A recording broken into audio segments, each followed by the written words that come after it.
temos os membros do workshop F. Neste caso, sou Jorge Carvalho, por parte da Comissão Executiva da Ética SAM de Portugal. O Paulo Curado está? Não estou com o som. Já aqui está. Paulo Curado. Olá, Jorge Carvalho, está bom? Como é que vai isso? Em termos de intervenientes, a Flávia Zanini, vejo que está. Flávia, consegue-me ouvir? Pode ativar o seu som? O meu som já está ativado. Não, a Flávia Zanini. Bom Olá, dia, Flávia. tudo bem? Me escutam bem? Sim, bem-vinda. Muito obrigada. Agora, ver se o som e a imagem. Portanto, vamos dar início. E, portanto, da José Penha Vieira, penso que já entrou. José Penha Vieira, consegue-me ouvir?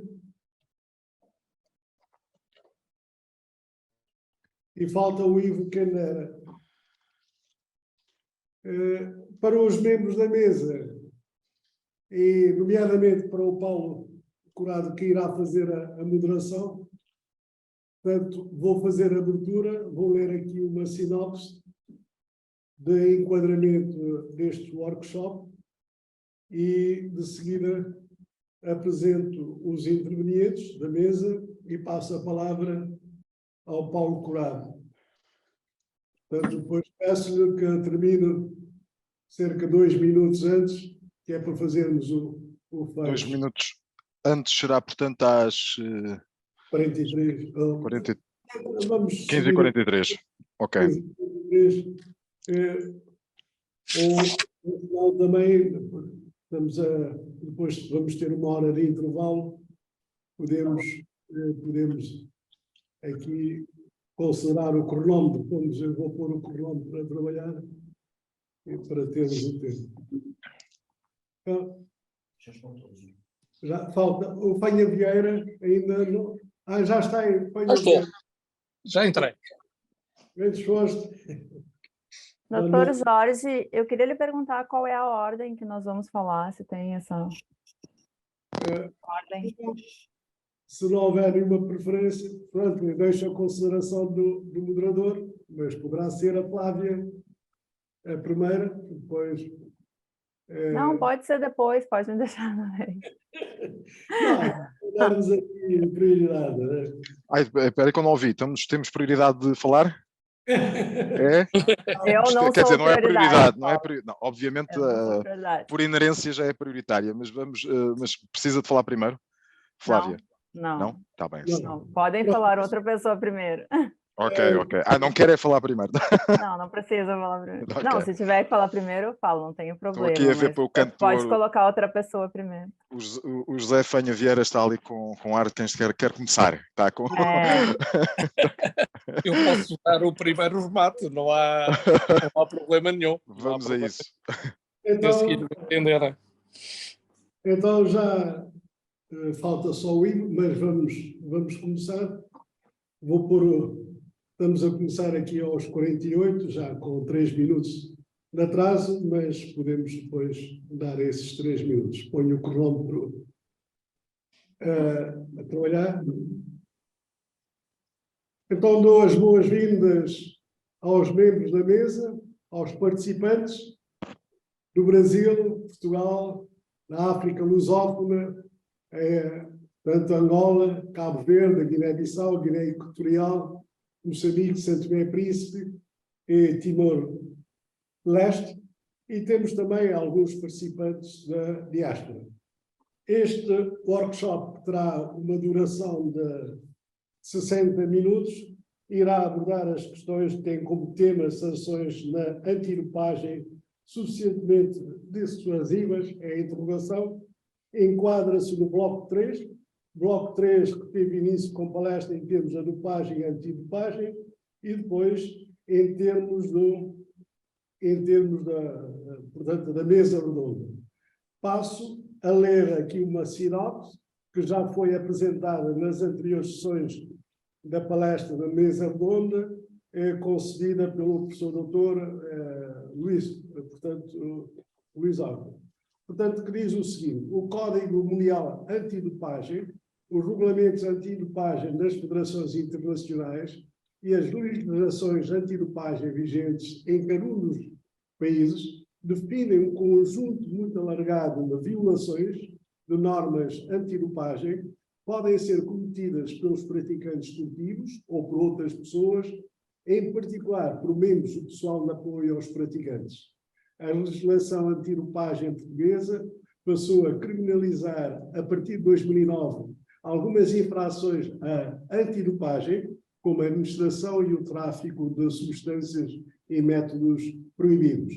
O regime sancionatório associado às violações de normas antidopagem representa um sistema complexo e muito diversificado, pode ir desde uma simples advertência até penas de suspensão da atividade esportiva muito prolongadas, de 25 a 30 anos, que nos regulamentos antidopagem das federações internacionais e na legislação antidopagem de alguns países podem ir até penas vitalícias.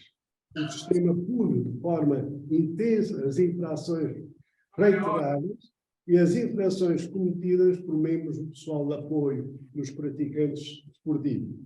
O regime sancionatório prevê situações atenuantes e agravantes e leva em consideração o grau de negligência e culpa dos infratores. Aqueles que prestam um auxílio considerável às organizações antidopagem na identificação de outras violações de normas antidopagem podem usufruir, por exemplo, de uma mitigação considerável das suas penas de suspensão da atividade esportiva. O grande objetivo deste, como de qualquer regime sancionatório, é que sirva de elemento dissuasivo eficaz para prevenir que sejam cometidas outras violações de normas antidopagem e que respeitem o princípio da proporcionalidade na defesa de que desejamos preservar, em particular da verdade esportiva, da saúde dos praticantes esportivos e do espírito esportivo em geral. Por fim, passados 18 anos de publicação da primeira versão do Código Mundial Antidopagem, em 2004, onde foi definido pela primeira vez um conjunto de violações de normas antidopagem e o respectivo regime sancionatório, que tem vindo a sofrer alterações em cada uma das 3 revisões do Código, importa refletir se o conjunto de violações de normas antidopagem é suficiente e se o regime sancionatório é adequado e respeita o princípio da proporcionalidade. Para o efeito, nesta mesa redonda, temos como convidado e em nome da Comissão Executiva do Clube Panalto de Portugal, agradeço, portanto, a presença de Flávia Zanin, do Brasil, presidente da Sociedade Brasileira de Direito Esportivo, tanto da professora Flávia Zanin, do Dr. Fanha Vieira, advogado e jurista, membro do Colégio Disciplinar Antidopagem, do Dr. Ivo Quendera, treinador da paracanoagem, e do nosso moderador, muito obrigado, Dr. Paulo Curado, jornalista de investigação do Público. Passo de imediato a palavra ao senhor moderador. Muito obrigado, Jorge Carvalho. Vamos então, sem mais delongas, tendo em conta que as apresentações dos convidados já foram feitas. Tenho aqui currículos bastante mais longos, mas devido ao tempo vou-lhes pedir alguma síntese. Vou ficar pela apresentação do Jorge Carvalho. E agarrando exatamente naquilo que ele disse, a pergunta que colocava já ao nosso jurista José Eduardo Fanha Vieira é precisamente se este regime sancionatório é ajustável neste momento do ponto de vista do praticante. Do praticante, do agente esportivo, obviamente. Claro, Paulo.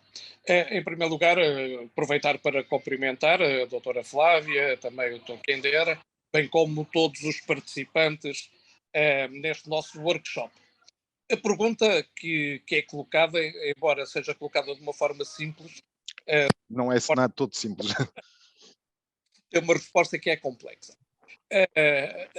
Primeiro, o aspecto que devemos ter em consideração, como em qualquer regime sancionatório, ele prossegue dois grandes objetivos.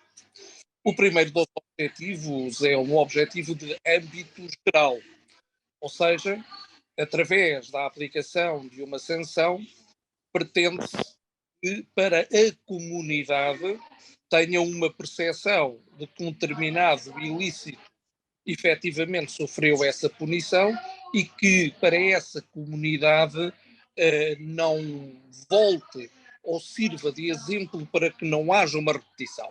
É um fim de prevenção geral. E o outro objetivo diz respeito ao próprio praticante, ou seja, sendo ele sancionado para que ele não torne a repetir. E este já é um fim de prevenção específico. É verdade que nós andamos muito e fizemos um longo caminho, começando em 2004 com o Código Mundial Antidopagem, que teve como grande objetivo uma harmonização das respectivas sanções, independentemente do local onde elas eram aplicadas. Mas também temos observado que as normas antidopagem que têm vindo a ser suscetíveis de sanção têm vindo a ser alargadas. Muitas vezes há a noção que apenas estamos a falar de sanção quando há um resultado analítico positivo. Ou seja, quando, na sequência de um controle, sendo ele em competição ou fora de competição, aí existe um recurso a uma substância com um método proibido e é esse que vai ser sancionado. Mas existindo o passaporte biológico já não é bem assim, não é? Existem outras normas antidopagem, como com o sistema de localização, por exemplo, que todas elas podem conduzir a determinado tipo de infração. Por isso o espectro tem vindo a alargar. E como tem vindo a alargar, nós temos aqui um grande desafio para a resposta a esta questão.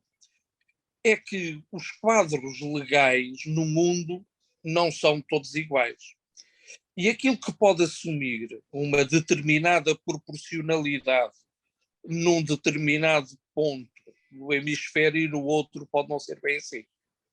O ideal e aquilo que efetivamente tem sido o objetivo é que este princípio da proporcionalidade seja efetivamente observado.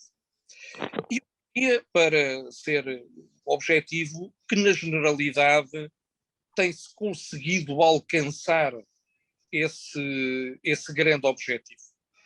Há uma noção que, efetivamente, as sanções podem ser severas, mas que essas sanções são aplicadas através de mecanismos que são transparentes e que asseguram todos os direitos do agente desportivo para a defesa.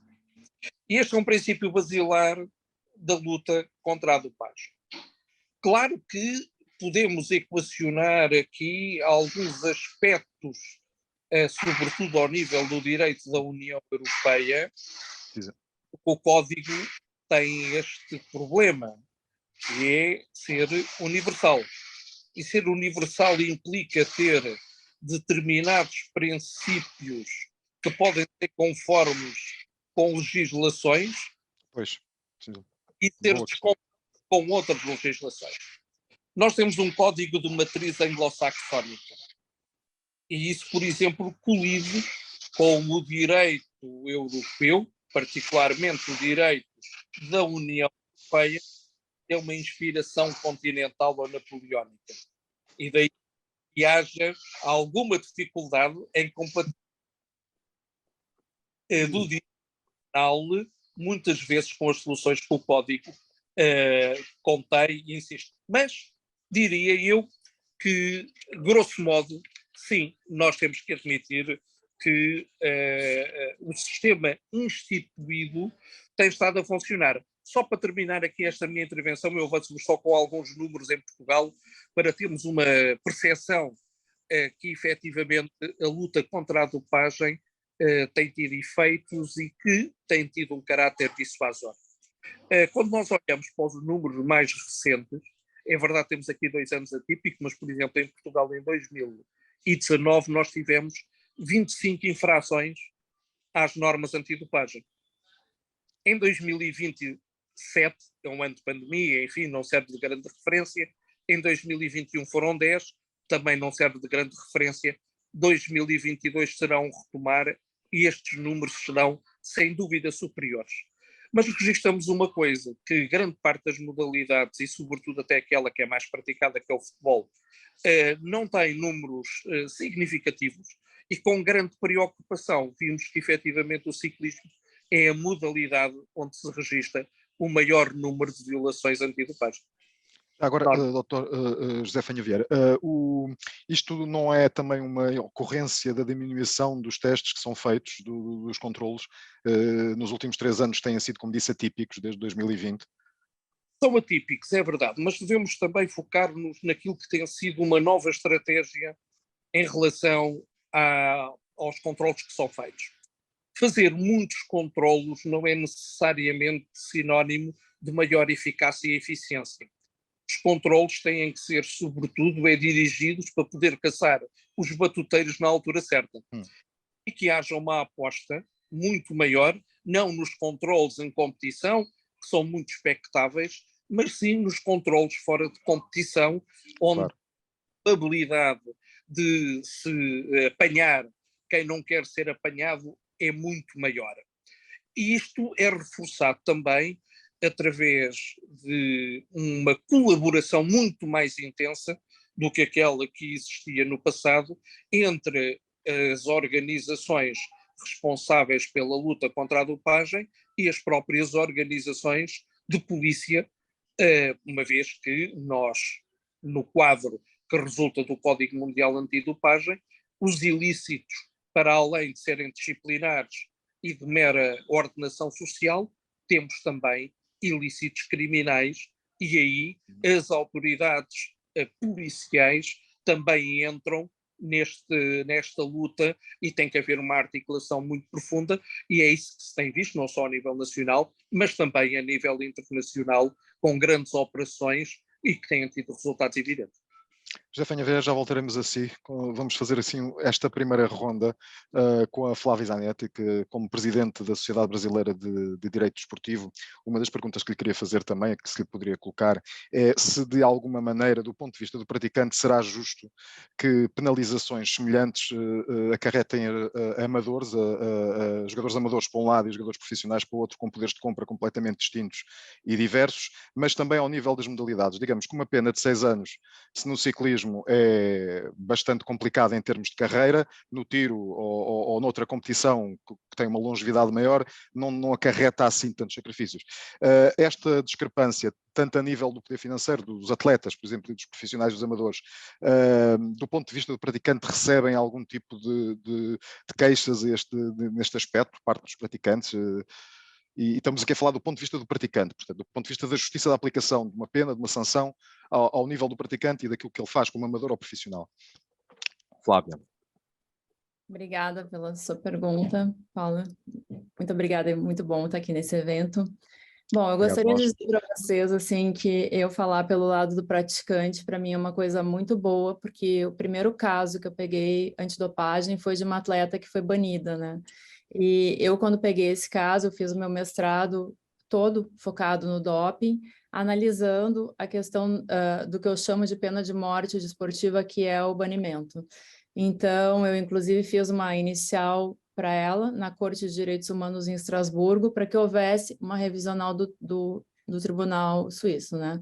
Porque o que ocorre? Quando falamos aqui em esporte amador, esporte profissional e na forma de punição dos atletas, os tribunais, eles jamais podem ser tribunais de penas. Porque esses atletas, a partir do momento que eles são condenados, eles não têm mais aqueles que recebem bolsa para viver e tal, isso tudo é cortado, e é cortado a partir do momento do analítico adverso, a partir do momento que passa essa pena a ser cumprida.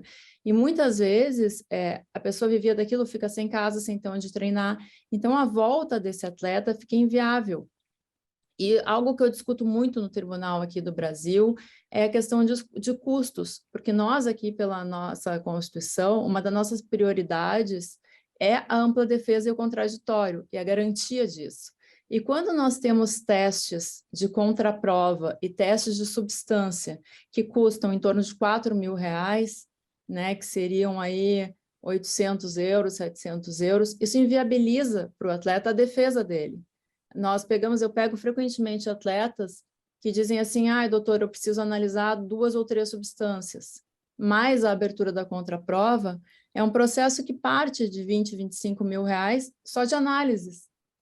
E muitas vezes são atletas que ganham R$ 1.800, ganham R$ 2.000. A realidade não é a realidade que nós acompanhamos em mídia, que são de atletas que realmente têm como fazer sua defesa, porque chamam um bioquímico para fazer um laudo, chamam um médico para fazer um estudo. Então, muitas vezes eu faço alguns pro bonos, e uma coisa que eu uso muito aqui no Brasil é a audiência prévia, porque quando nós temos o atleta já cumprindo a pena a partir do momento do analítico adverso, nós podemos pedir uma audiência no tribunal quando existe dúvida, para que ele cumpra no clube, cumpra jogando, cumpra recebendo, até que seja condenado. Porque eu digo sempre para os meus alunos que a antidopagem, o tribunal, ele é o inverso da nossa vida normal, porque existe a presunção de inocência. Inocência, exatamente. Até que se prove o contrário. No doping existe a presunção de culpa até que prove se foi dolo ou culpa, mas a pessoa não tem como fugir daquilo. Está do lado do arguido provar isso, não é? Do lado do ponto de vista, inverte-se um bocadinho a situação, é que do ponto de vista do arguido é que terá que provar, obviamente, que não se dopou ou que houve algum engano, não é ao contrário, por tal presunção de inocência. E nós que trabalhamos principalmente com tempo, né, nós sabemos o que significam 4 anos. Até vou fazer uma brincadeira com vocês aqui que eu faço nas aulas. Eu digo, gente, por favor, sempre cocaína e nunca neosaldina. Porque cocaína são 3 meses e nós conseguimos converter em 1 mês com o tratamento, né, pelo Código Novo. A neosaldina são 4 anos. Então, são questões muito difíceis de entender quando existe a intencionalidade, né? E, principalmente, eu defendi um atleta agora recentemente, foi um caso muito interessante, porque tem substâncias que tem países que são proibidos e países que são permitidos, como o clenbuterol. E isso é uma substância que em muitos países se coloca na carne. E a pessoa que vai consumir, imagina você chegar num restaurante e perguntar, olha, liga para o seu fornecedor de carne para ver se ele colocou no gado o clenbuterol, porque eu vou comer aqui, e você no meu país, que não é permitido, condenado. Então, são provas muito difíceis de produzir, esse processo específico. Eu até consegui votos depois no final de absolvição, de advertência e de penas, porque era uma prova impossível de trazer. Como eu vou trazer um pedaço de carne consumido pelo atleta 7 meses atrás numa mesa de restaurante? E o tribunal nos exige isso, ele exige que traga, como a responsabilidade é objetiva, entrou no organismo, não importa como foi a culpa da pessoa, que nós trazemos aquele, eu tenho que provar, não é eu comprovar que aquela carne estava contaminada, eu trazer aquele pedaço, e isso é completamente impossível, né? Flávia, qual é a sensibilidade na sua experiência normalmente dos tribunais em relação a estes casos concretos que está a colocar e essa especificidade, nomeadamente do contexto socioeconómico e das situações muito esporádicas que não são universalizáveis da matéria do PAN? Por norma, há jurisprudência sobre essa matéria no Brasil? Eu tenho um entendimento, os meus casos normalmente são um pouquinho diferentes, porque eu consegui as revogações das suspensões provisórias de todos os meus atletas, com clenbuterol, com estanozolol, porque nós temos um tribunal aqui no Brasil também, que é complicado, porque ele foi instituído de uma forma, para nós, inconstitucional, né? Nós temos aqui no Brasil sempre os tribunais foram feitos com a garantia da autonomia, e o Tribunal Antidopagem aqui foi criado vinculado ao Ministério do Esporte quando foi criado. Então, ele trouxe um formato diferente de indicações, de tudo que se permitiu, né, que fosse escolhido dessa forma. Mas quando tu me perguntou primeiro das questões amadoras, teve um caso no tribunal que uma pessoa estava correndo, um atleta de rua, e foram fazer um exame nele, porque não eram os primeiros lugares, era o aleatório, e ele testou positivo. Mas ele não era um atleta profissional, ele não estava dentro do guarda-chuva, né, daquilo, e ele foi ao tribunal se defender. E eles disseram, bom, você estará proibido de participar de competições. Aí ele disse, mas eu não sou profissional, eu sou um atleta como aconteciam antigamente as corridas que misturavam profissionais e não. Então, o não profissional, se ele está ali dentro e está competindo, ele está sujeito a fazer esse teste. Claro. E ser condenado, mas é essa discussão que traz, mas ele não está dentro do guarda-chuva, né? E no fio que nós acabamos acompanhando na antidopagem, eu acho interessante falar isso porque muitas pessoas não sabem, é que tem esportes que estão fazendo seus próprios tribunais. Eu esses dias peguei um atleta de CrossFit, que dentro da empresa CrossFit, eles fazem o mesmo molde de testes. Tribunal arbitral, mas no mesmo género.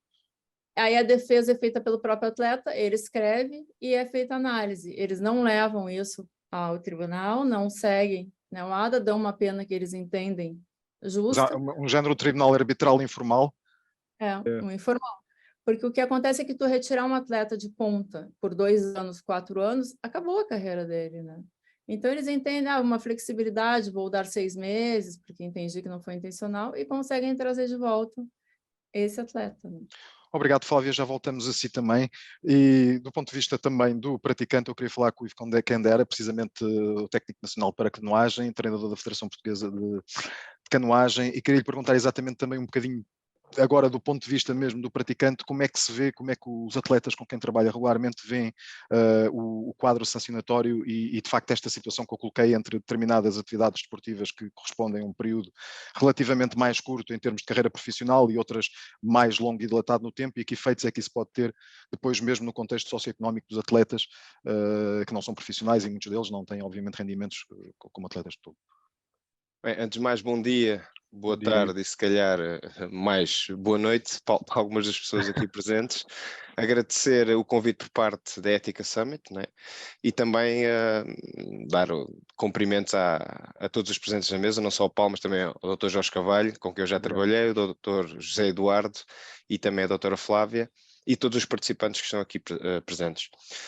Efetivamente, eu estou aqui para falar naquilo que é o que se passa no terreno e qual é a visão e posição que os atletas e o staff que está à volta deste trabalho têm relativamente a este processo.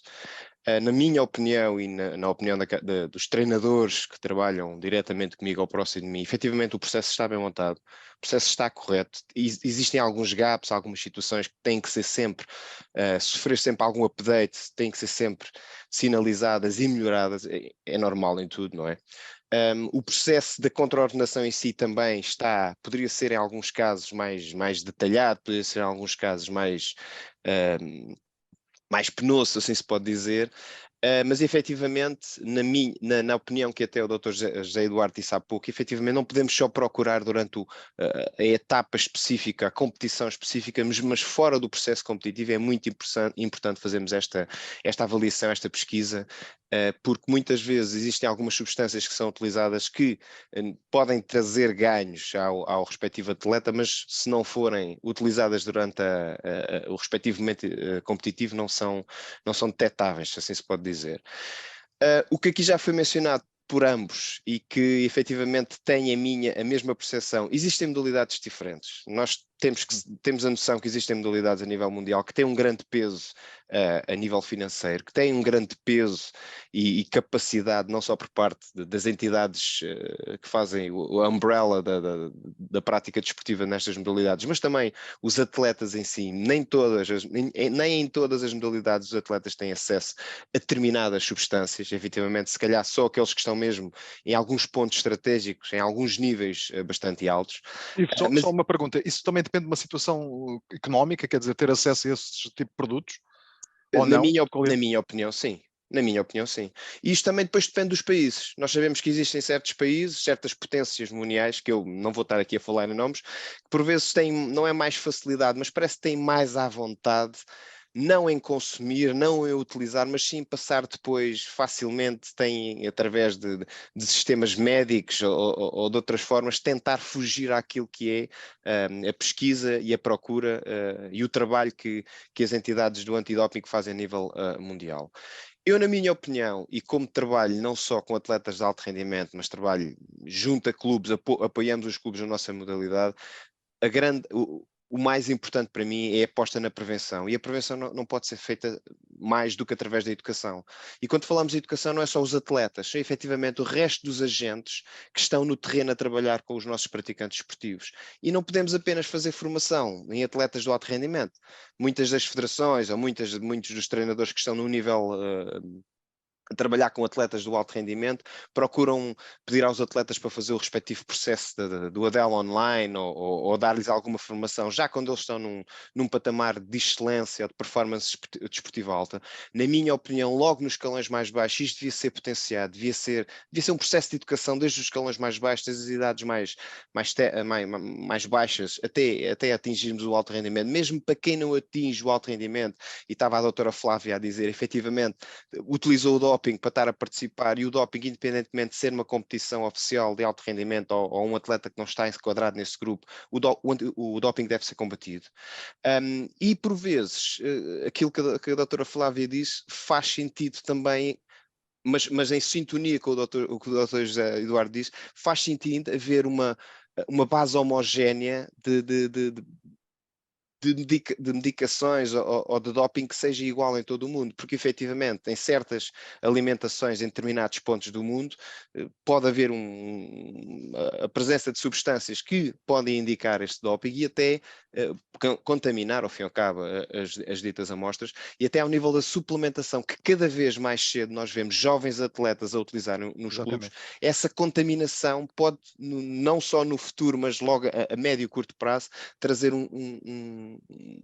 problemas ao praticante e ao resto do staff que aí está. E quando nós falamos só no praticante e nos treinadores e no staff, nós não podemos também esquecer a modalidade, porque a própria modalidade acaba por ficar manchada. Existem certas modalidades que acabam por ficar manchadas pelo uso excessivo destas substâncias.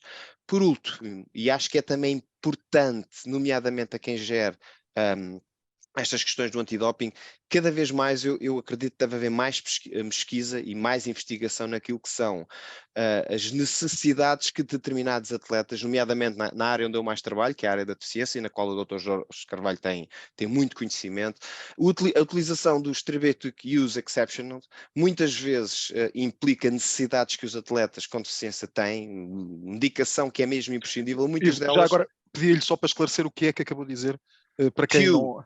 Therapeutic Use Exception. Ao fim e ao cabo, é um pedido que é feito a quem faz a gestão do doping de um determinado medicamento que um determinado atleta, por questões médicas, fisiológicas, necessita. E efetivamente nós sabemos que, e agora não é trazer aqui confusão, de há um tempo, de há uns anos para cá, parece que toda a gente que faz natação parece que tem asma e há uma necessidade de ter, pronto, vocês sabem. Mas existem certos atletas, nomeadamente da área da deficiência, que têm mesmo uma necessidade de utilizar determinadas medicações e fazem este pedido. Mas algumas das medicações ainda não são aceitas, não são aceitas, estão dentro daquilo que é o espectro da respectiva lista que é lançada, que todos os anos é renovada. E na área da deficiência, não é que eu esteja a querer puxar a brasa à minha sardinha, mas na área da deficiência, efetivamente existem aqui algumas exceções que devem ser melhor controladas e que devem ser melhor investigadas, se assim se pode dizer. Nos casos concretos, quando isso acontece e quando há esse pedido pela especificidade, precisamente, a Justiça normalmente acolhe esse tipo de argumento? Sim, eu sou sincero, vou falar de um atleta direto, que um dos atletas que trabalha diretamente comigo é asmático e tem uma necessidade de utilizar precisamente um medicamento que até há pouco tempo estava na lista. Agora saiu tendo em conta o tipo de dosagem que ele usava. Eu pedia sempre ao atleta para não usar, era especificamente proibido na altura das competições. Eu pedia especificamente ao atleta para não usar nas competições e sabia a partir daquele ele ia ali ter um gap, ia estar em desvantagem relativamente aos outros. Hoje ele já pode utilizar isso, pode utilizar até dentro da quantidade ou da percentagem máxima que ele necessita para utilizar, ou seja, está à vontade para utilizar. Mas existem alguns atletas que possivelmente poderão ter o mesmo problema e a dosagem que acabam por utilizar estará aquém daquilo que necessitavam, mas que são as regras que estão assumidas dentro da lista de antidoping. Ivo Candeira, só mais uma coisa, pelo que percebi do princípio, daquilo que do ponto de vista do impacto sancionatório nos próprios atletas, aquilo que me disse é que de facto não há uma grande crítica em relação a isso, inclusive haveria motivos que encontrariam para reforçar algumas das sanções que são aplicadas.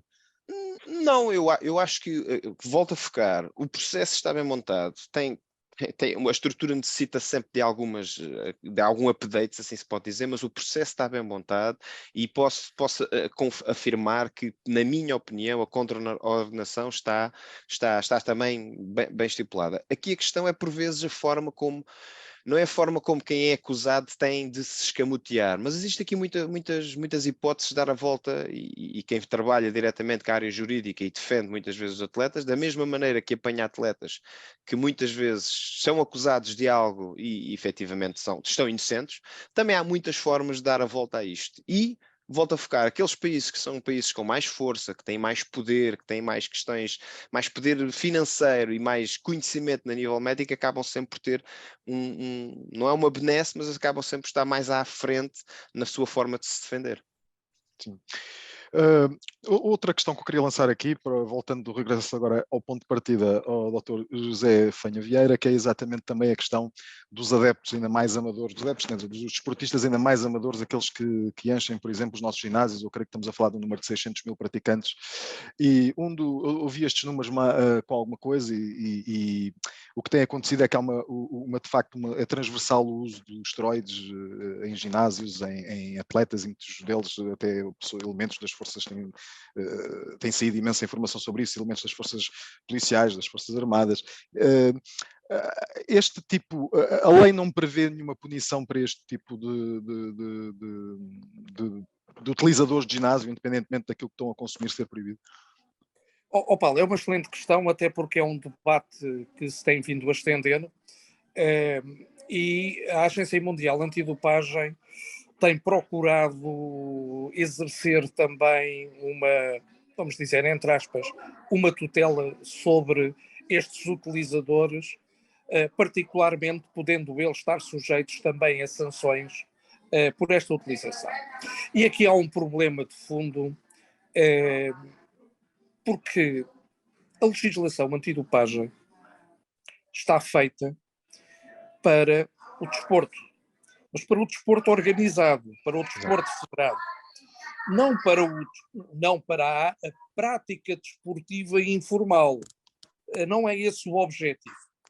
Querer estender esses efeitos para essas atividades, eu sou frontalmente contra. Já o fui, nós tentamos ter essa experiência em Portugal, eu não subscrevi e tivemos uma legislação nesse sentido que permitia exercer controles antidopagem em utilizadores de ginásio.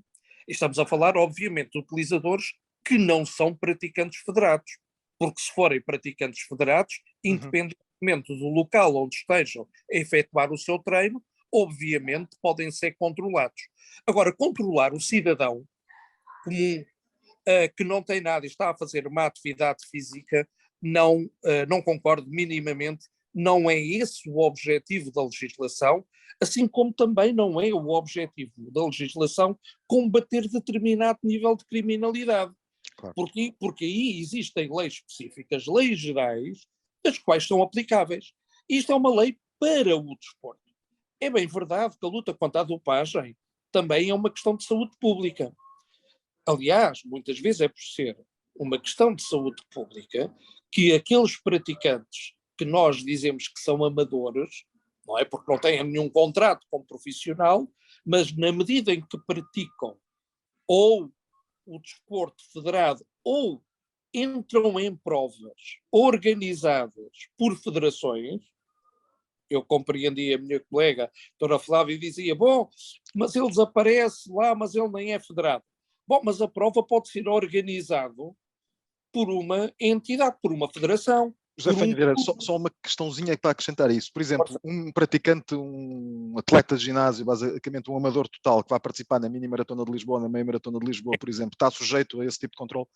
Sujeito, porque, repare, nada nos diz, no parâmetro atual, que essa pessoa, que até pode obter uma determinada classificação, efetivamente não tem um percurso de dopagem. E seria, obviamente, injusto que um conjunto de praticantes estiveram sujeitos a controles e, portanto, cumpriram as regras, e aparece alguém só porque não está dentro do sistema, poderia ganhar. Obviamente que aí também vão ser controlados, e essa, aí sim, tem toda a razão de ser. Estender isto à sociedade em geral não me parece. Aliás, há outras discussões que a Agência Mundial Antidopagem pretende entrar, que me parecem todas elas excessivas. A luta contra a dopagem não pode caber tudo dentro desta noção. Porque, reparem, a luta contra a dopagem começou a ter unicamente por base resultados analíticos positivos. Ou seja, a detecção do recurso a uma substância ou um método que era proibido. Entretanto, estendeu-se, até por causa de alguns casos que foram bem conhecidos, por exemplo, a Marion Jones, que foi sujeita a inúmeros controlos, nunca acusou positivo em nenhum, e foi através do mecanismo de denúncia que ela foi apanhada. Ora, a denúncia, pelo Código Mundial Antidopagem e pelas legislações nacionais, não tinham este enquadramento para ela poder ser punida. E então teve-se que encontrar uma nova definição, já não dizendo o que é dopagem, mas dizendo que constitui uma violação às normas antidopagem os seguintes comportamentos. E eles surgem elencados de uma forma tipificada. E, portanto, este aspecto de se querer, de repente, colocar tudo debaixo da dopagem, diria eu que um dia destes, treinar, porque treinar é uma forma de nós melhorarmos a nossa performance, treinar também é doping. E, portanto, tem que haver aqui algum controle. Há aqui um outro aspecto que eu gostava de focar, porque considero que é particularmente relevante. A luta contra a dopagem tem que ser transparente. E essa transparência, como dizia a doutora Flávia, implica que os visados, os agentes desportivos, sejam eles praticantes, treinadores ou pessoal de suporte, possam ter acesso ao seu contraditório. Em Portugal, no quadro do Código Mundial Antidopagem, foram separados as águas. A autoridade antidopagem tem o dever de instruir os processos e depois remete o processo para um colégio disciplinar que é perfeitamente independente dessa mesma autoridade. E esse colégio disciplinar, que é constituído por diferentes subcomissões que são nomeadas para cada processo, é constituída por juristas e também por representantes dos praticantes, vai aplicar a respectiva sanção, se for esse o caso, ou arquivar, obviamente. E desta decisão cabe recurso ou para o Tribunal Arbitral do Desporto ou para o Tribunal Arbitral do Desporto em Lausanne. Portanto, há aqui uma ampla garantia de defesa. E mesmo na suspensão preventiva do praticante, ela não pode ser aplicada sem que lhe seja dada a oportunidade de ele apresentar uma defesa.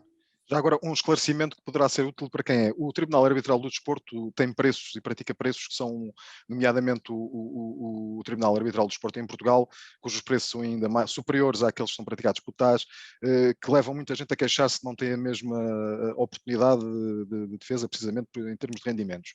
Isso está acautelado de alguma forma, essa... Está acautelado na realidade pela lei geral, porque as pessoas que, em Portugal pelo menos, que não têm essa possibilidade de pagar as custas no Tribunal Arbitral do Desporto, podem recorrer e recorrem, eu também sou árbitro no Tribunal Arbitral do Desporto. Precisamente a pergunta é... E recorrem ao mecanismo do apoio judiciário. E no mecanismo do apoio judiciário, sejam praticantes, sejam clubes, sejam federações, podem ter esse acesso e, efetivamente, aí não pagam nada. Não há um pagamento. Mas qual é a situação socioeconómica para isso acontecer? É porque eu conheço casos em que às vezes a questão não é... Perdão, peço de insistir. Lamentavelmente não foi possível ainda, e isso creio que seria um esforço necessário, mas é uma questão que cabe ao Governo, que era ter uma lei de custas judiciais adequada ao desporto. Precisamente. A lei e aplicação geral. O que é que isto significa? Ao aplicar-se a lei geral, que vão olhar para os rendimentos que a pessoa tem, não enquanto praticante do desporto, mas os seus rendimentos normais, rendimentos gerais. E aqui é que é um grande óbice que pode obstar efetivamente ao recurso livre ao Tribunal Arbitral do Desporto. E é uma questão que o poder político tem que ter em consideração, porque se aquilo que pretendemos efetivamente é assegurar direitos fundamentais, tem que se criar os mecanismos necessários para que isso possa acontecer efetivamente. Depois há uma outra questão que nós focamos aqui assim, que é a questão das penas. Portugal foi inovador e eu, em 2009, com o professor Luís Horta, quando elaboramos a primeira lei antidopagem, de adequação do Código Mundial Antidopagem, tivemos efetivamente um debate muito profundo com a Agência Mundial Antidopagem, porque a nossa Constituição não permite penas superiores a 25 anos. Precisamente. A Agência Mundial Antidopagem tem a banição como pena. E nós não temos, conseguimos até agora, se me perguntarem o limite da pena 25 anos é uma pena justa, eu vou dizer não, não é. É uma pena para o homicídio. O doping ainda Exato, não... Que é a maior pena do processo penal português, não é? Digamos assim, para casos... Fazer equiparação parece-me absolutamente despropositado. Independentemente do desporto que está em causa, efetivamente, 20 anos em alguns, na generalidade, ou 25 anos, em todos os desportos, é muito tempo. Não há nenhum que não seja. Agora, em determinados desportos, obviamente, mesmo que se estivéssemos a falar em 8, 10 anos, 12 anos, Seria uma carreira. a pena definir, porque sabemos que a carreira é curta e, portanto, o objetivo estava lá. E eu acredito que o objetivo das penas não é irradiar as pessoas. Na realidade, tem um fim social, que é recuperá-las para a competição. Porque se o objetivo é só isto, banir, sem mais, bom, então a filosofia que está por trás das penas necessariamente não está conforme com aquilo que são os instrumentos internacionais sobre direitos humanos, inclusive no âmbito processual. Eu já agora diria, por exemplo, o Código Mundial Antidopagem tem uma norma gritante que é inconstitucional, face ao nosso direito. Não é também uma norma que possa ser aplicada à luz da Convenção dos Direitos do Homem e dos direitos daqueles que são sujeitos ao processo penal, que é, no silêncio serve para o acusar. E isto, nos Estados democráticos, vigora um princípio que é do acusatório. Ou seja, quem faz a acusação tem que provar. Nos Estados que não são democráticos, ou se nós quisermos andar na Idade Média, vigorava o princípio do inquisitório. Ou seja, eu acuso alguém e ele é que tem que provar o contrário. Era aquilo que já tinha dito a doutora Flávia, sim, de alguma forma. E Foucault, claro que o Código não é direto nisto. O Código Mundial Antidopagem estabelece um conjunto de presunções que podem, a primeira delas incide sobre a respectiva autoridade nacional, porque é ela que tem que provar que há uma infração. Depois, existe um outro conjunto de presunções, consoante estamos a falar de algumas substâncias, se foi em competição ou fora de competição, para se provar se houve dolo ou negligência. Aqui depende, como é óbvio, da medida da pena. E só para terminar, há uma questão que também é importante, que é em relação àquilo que nós chamamos de social.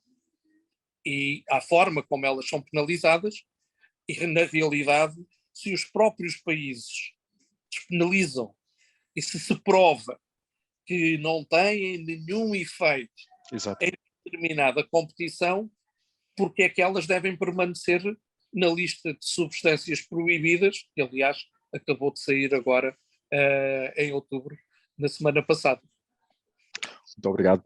autor. Doutora Flávia, transpondo para o Brasil esta realidade, nomeadamente aquela que comecei por falar com o doutor José Fanha Vieira, que tem a ver exatamente com os praticantes do ginásio. No Brasil isto é discutido do ponto de vista legal, desta possibilidade eventual de sancionatória para estes utilizadores regulares de esteroides, e também existe este fenómeno deste crescimento exponencial. Eu ouvi números que são alarmantes, que é superior inclusive aos lucros da cocaína, por exemplo. E a minha pergunta basicamente é se no Brasil este assunto é discutido, é abordado pelo menos. Aqui no Brasil, Paulo, assim, nós temos, né, até eu tive uma longa discussão aí durante a pandemia, porque algumas pessoas defenderam o que estava acontecendo nos Estados Unidos, que eram os testes online, né, que era aquela questão da pessoa fazer. Aí eu dizia, gente, como é possível isso se nós temos uma cadeia de custódia e ela é quebrada no momento do teste, né? Quando eu comecei a estudar a antidopagem, a primeira coisa que eu fiz foi fazer uma escolta, foi pedir para o pessoal do controle antidopagem, olha, eu quero acompanhar, eu quero ver como é que é feito o processo, como é que é feita a coleta. E então nós temos, assim, questões que são muito complicadas aqui no Brasil, a média de exames, até eu não tenho para te dizer nesse ano, mas são, no futebol, em torno de 5.000 a 6.000 exames anos feitos pela CBF, né? E isso tudo é feito no laboratório que foi recredenciado aqui quando aconteceu, né, a criação do tribunal e toda essa função feita para 2016, para que houvesse aqui os eventos que tiveram no Rio de Janeiro, né, a Copa, e então se utiliza, né, esse laboratório. A questão dos esteroides, ela teve um crescimento muito grande, e assim como a gente estava falando aqui, eu falei para vocês do CrossFit, por exemplo, que tem aquele tribunal específico, no fisiculturismo a gente tem uma coisa mais diferente ainda, né? Nós temos as duas linhas, os que podem usar anabólico e que não se enquadram, não fazem parte dos testes, fazem uma competição à parte. Eu não sei se todo mundo é assim, mas no Brasil aqui é assim. E nós temos aqueles do fisiculturismo que se submetem aos testes e que né, não fazem uso de substâncias, de esteroides. E principalmente se discute muito essa questão do que mascara e o que não mascara, né? Porque nós temos aí em aula, acho que as coisas que mais perguntam é por que do diurético, e a gente fala a questão de estar na lista de substâncias proibidas por mascarar a utilização do anabólico esteroide. Eu, sinceramente, acho que a maioria das pessoas sempre parte, o atleta sabia o que estava usando, o atleta fez o uso proposital. Meu filho frequenta a academia de jiu-jitsu, mais velho, compete e tal, e eles... gente, a gente vai na academia comer uma panqueca de whey protein e tem dentro deles, eles usam suplementos, né? E hoje em dia tem em todo mundo aí, nós vemos as lojinhas de produtos naturais ou de produtos que dão algum ganho, e nós temos, sim, shakes contaminados, temos muitas vezes essa utilização. E o esteroide hoje, em academia, eu atendo vários atletas, nós falamos aqui em educação, que me dizem, doutora, não tem nada escrito no rótulo, porque o rótulo vem escrito assim, o nome que a pessoa criou, né? E a obrigatoriedade que nós temos da lista do que compõe atrás, muitas vezes não vem. Então, existe sim o uso enganado, aquela questão de comprar pensando que não tem nada proibido, que está escrito como produto natural, e ele ter o que eles consideram um diurético natural, como se fosse uma sibutramina disfarçada, ou substâncias assim. E, claro, para nós na defesa não tem como, utilizou, é responsável, a gente assume essa responsabilidade, até porque o doping permite. Também uma coisa que eu passei na minha vida, nunca vi o benefício, né? Mas sempre dizem que se existe a confissão, vai existir a diminuição da pena. Nunca tive diminuição de pena por confissão.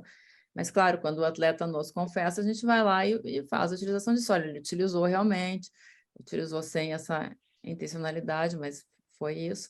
Mas acontece muito. Eu atendi uma atleta que ela estava na seleção e ela disse, doutora, eu nunca soube o que eu tomei, o que eu recebia, porque eu sentava, estava o meu prato, meus comprimidos e a minha shakeira.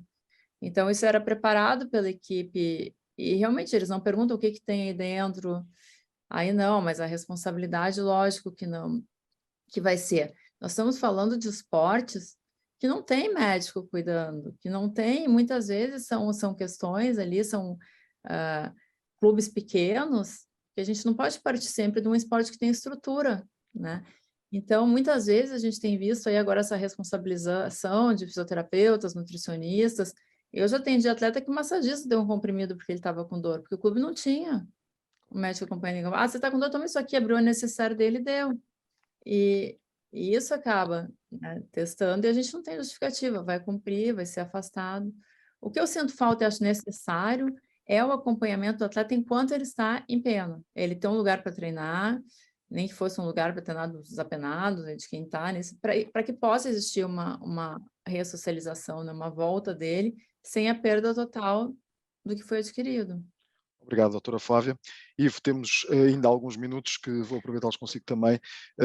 Os atletas, naquilo que têm, na sua percepção, estão bem elucidados anualmente sobre aquilo que devem ou não devem consumir, ou aquilo que podem consumir por engano, ou por erro, ou por uma utilização indevida de um suplemento, ou o que quer que seja? Acha que a formação, neste caso, já chega em condições? A formação, o problema é esse, é que a maior parte dos atletas, se calhar, atletas e treinadores que estão a trabalhar nas bases, que não estão a trabalhar diretamente no alto rendimento, muitas vezes não procuram essa informação, porque falam em doping em determinadas substâncias, são aquelas substâncias mais pesadas, se assim se pode dizer, e não têm a noção que um simples suplemento pode efetivamente ter o mesmo processo e pode acusar o doping. Além disso, isto foi uma das questões que eu apertei muito, ou fui muito chato, se assim se pode dizer, com os atletas que foram comigo para Tóquio, agora para os Jogos. Eu várias vezes mencionava aos dois, se vocês precisarem, se tiverem uma dor de cabeça, se precisarem disto, precisarem daquilo, vocês não consumam, não podem consumir nada, não podem comprar nada sem falar primeiro com o nosso médico que estava a acompanhar a equipa paralímpica. Porque é tal coisa, o medicamento que nós tomamos num determinado país, e há bocadinho a doutora Flávia disse, e acho que o doutor José Eduardo também mencionou, um determinado medicamento que pode ter o mesmo nome, pode ter a mesma coisa, pode vir da mesma fábrica, pode vir da mesma marca, mas foi produzido numa determinada fábrica, que é do outro lado do globo, pode estar contaminado e, por exemplo, aqui na Europa não está contaminado. E esta falta de informação que até em alguns atletas de alta competição existe, é isso que traz por vezes o estar exposto a estas condições. Novamente focando aquilo, ou juntando um pouco aquilo que o Dr. José Eduardo disse e que a doutora Flávia mencionou. Efetivamente, nós não devemos controlar um atleta no ginásio, isso não faz sentido. Mas aqui estamos a falar, na minha perspectiva, estamos a falar em atletas que estão enquadrados no sistema federado e que às vezes estão num clube a treinar para ir a uma competição nacional, para ir a uma competição regional e, portanto, estão dentro do enquadramento federativo e não têm a noção daquilo que podem ou não podem consumir. E muitas vezes já há aqui vai por arrasto nos clubes. Olha, eu tomo creatina, começo a tomar creatina. Olha, eu tomo isto, começo a tomar isto. E depois podem vir a tomar uma determinada substância, um determinado suplemento que está contaminado, sem a própria pessoa que o aconselhou saber, e pronto, e depois aqui temos uma bola de neve. Aquilo que a doutora Flávia, peço desculpa, aquilo que a doutora Flávia disse, aqui é uma pescadinha com o rabo da boca, como se diz. Há aqui dois problemas. Efetivamente, nós podemos ter um determinado fisioterapeuta que oferece um comprimido, podemos ter um determinado médico, mas isto também tem a ver com a nossa cultura. Quando estamos a falar em atletas que estão num processo federativo de competição, ou que até estão no alto rendimento, os atletas são os primeiros a serem culpados, ou são os primeiros que têm que assumir que tomaram algo. E, portanto, são os primeiros a perguntar o que é isso que eu vou tomar? Isso é para quê? Quais são as substâncias? Há rótulo nesse comprimido que me é dado, ou simplesmente vou tomar porque o médico me deu?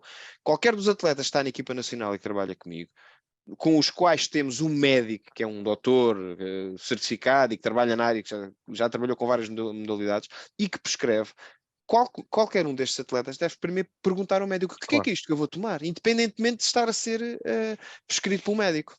Eu concordo consigo. Resta-me agradecer aos três as vossas intervenções e a contribuição, pelo menos a nível pessoal para mim, como jornalista e investigador, que me ajudaram a compreender muito tipo de coisas e agradecer-vos e passar a palavra ao Dr. Jorge de Carvalho.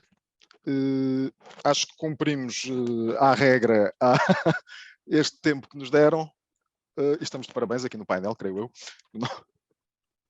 Obrigado, Paulo, estão de parabéns. Não apenas pelo cumprimento do horário, mas também pela riqueza do debate. Foi bastante esclarecedora. Também agradecer ao Dr. Fábio Vieira, à doutora Flávia Zanino, ao Dr. Ivo Quendera, retribuir os agradecimentos também pelo nosso percurso paralímpico, ao Ivo Quendera, e assim, e a todos os participantes também. Vamos fazer uma pausa e vamos retomar às 17 horas com o Bloco 4. Obrigado, em nome do Paráfilo Clube de Lisboa e também dos nossos patrocinadores e dos mídias partners. Obrigado. Obrigado, eu. Obrigado, boa tarde.